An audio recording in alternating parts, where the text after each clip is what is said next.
Hi guys, welcome to my channel. I'm Kevin. I'm a general dentist in Chicago, and today we're going to be doing a root canal on tooth number 15. So let's jump right in.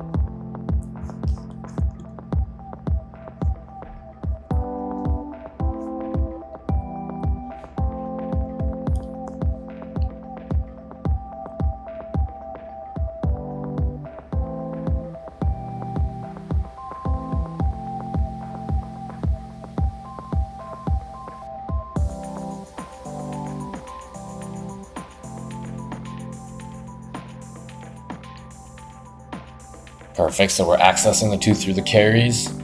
We're also exposing a bit of the pulp horn so we can put a little bit of anesthetic directly into the pulp chamber.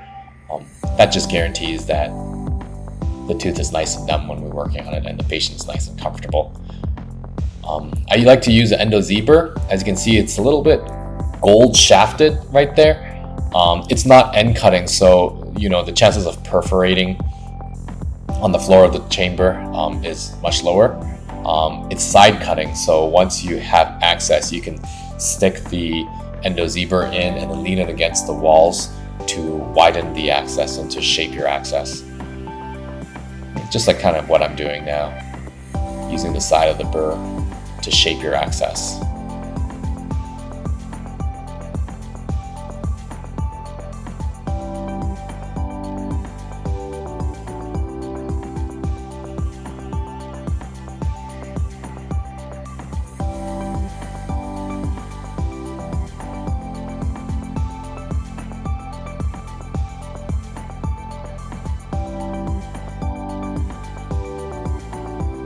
Perfect. So this is an orifice opener.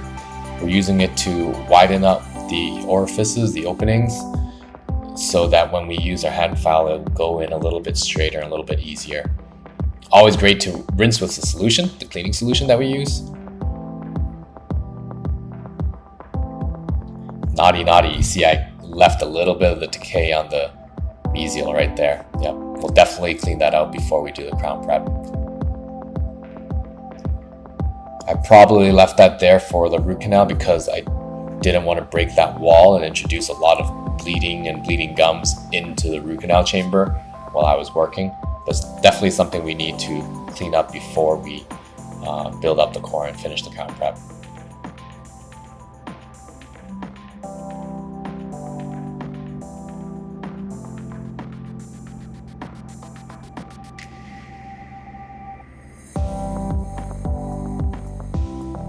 Awesome, so we're just trying to find length right now by feel first, and then we confirm it with our apex locator. See that short little up and down motion, that little cutting motion that frees up the canal a little bit better.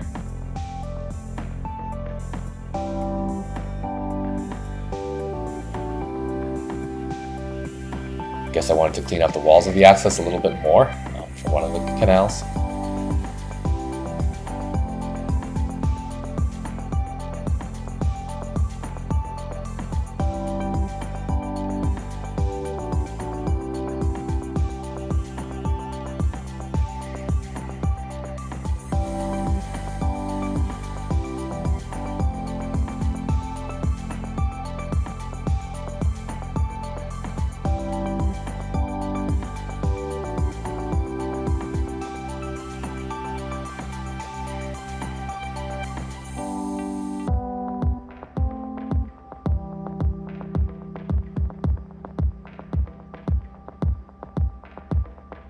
Awesome. We're using a little bit wider files as we continue instrumenting this tooth. So we go from the white to the yellow to the red to the blue.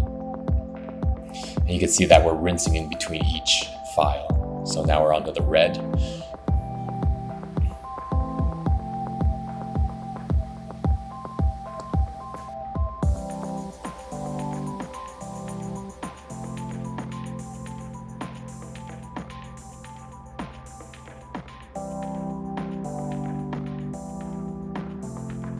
Perfect, and then to the blue. Sometimes I like to finish at the blue Or sometimes I move the palatal to the green, depending on how wide the palatal canal is.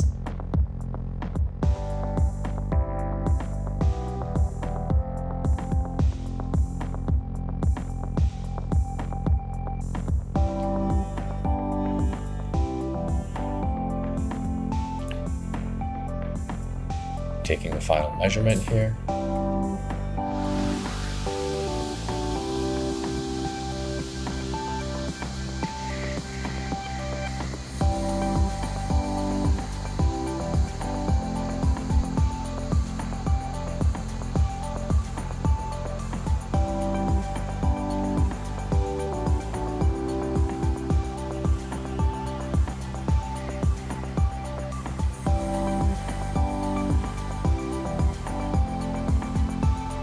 Perfect. So after we rinse the canals, we want to dry it out, have it as dry as possible, as clean as possible before we put our gutta percha in there.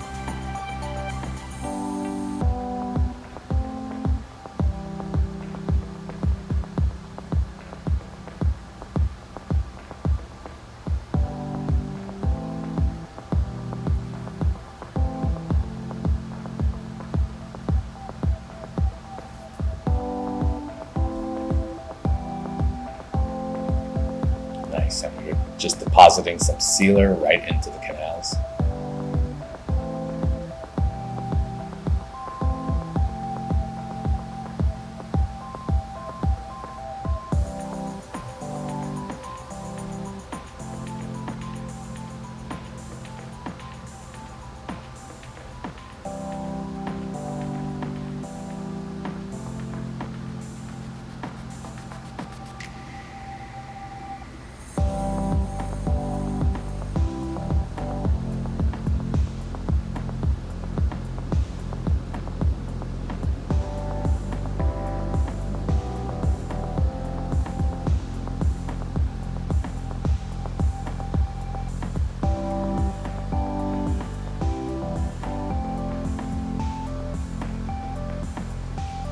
Perfect, and then we use this heat seal,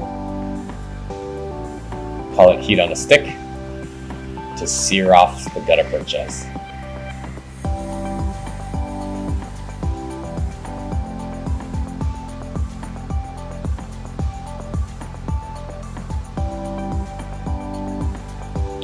Awesome.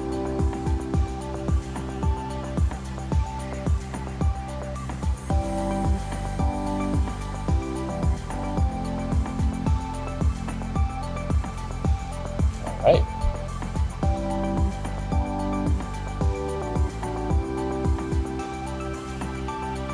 Perfect. And then our next step should be to clean out everything. Well, after we make sure it's nicely tightly packed, then we want to clean out the chamber.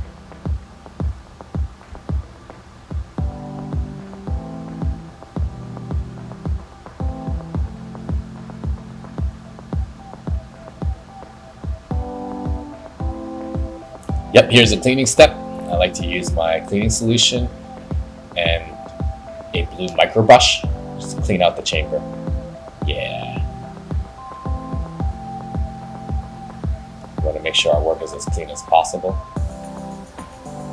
And yeah, now might be a good time after we finish cleaning to get rid of the rest of the decay on the mesial there.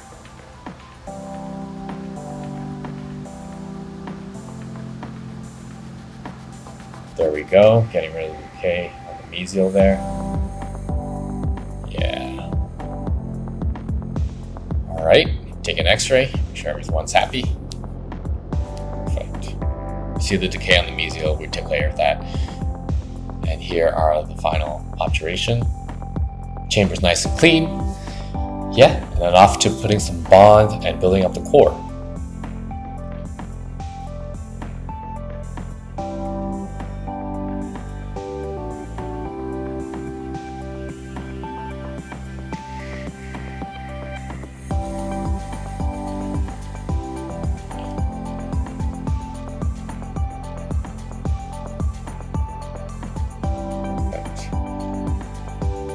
Sometimes I start off with a little flowable and poke it with the end Window Explorer just to get rid of any air bubbles.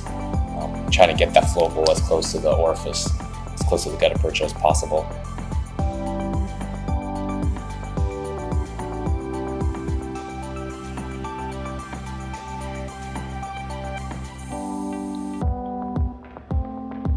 Awesome, so once everything's sealed up, we'll put in a little bit of core buildup material. Build this tooth back up a bit. Yeah, nice. And the next step will be to prep this tooth down for a crown.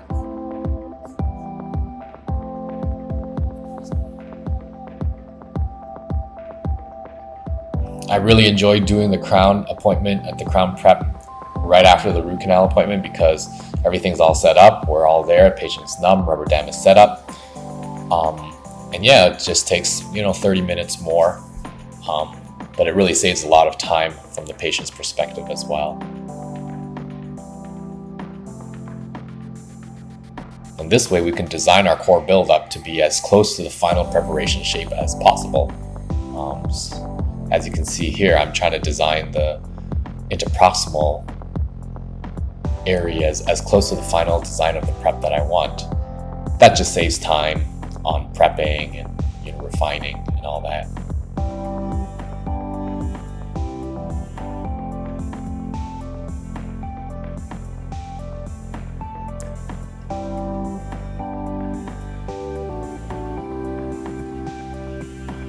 Perfect. Starting with the occlusal reduction first. Very nice. That way there's less to prep, so it moves a little bit more efficiently.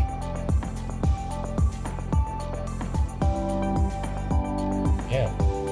Perfect. So we prep the buccal, and since the interproximal is pretty much already prepped, we just have to refine it a little bit. That's due to not overbuilding the core buildup on the interproximal there.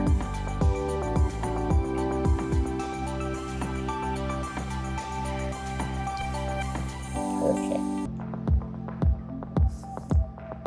So go ahead and smooth everything out. And yeah, taking a look at our final prep here. Perfect. Beautiful.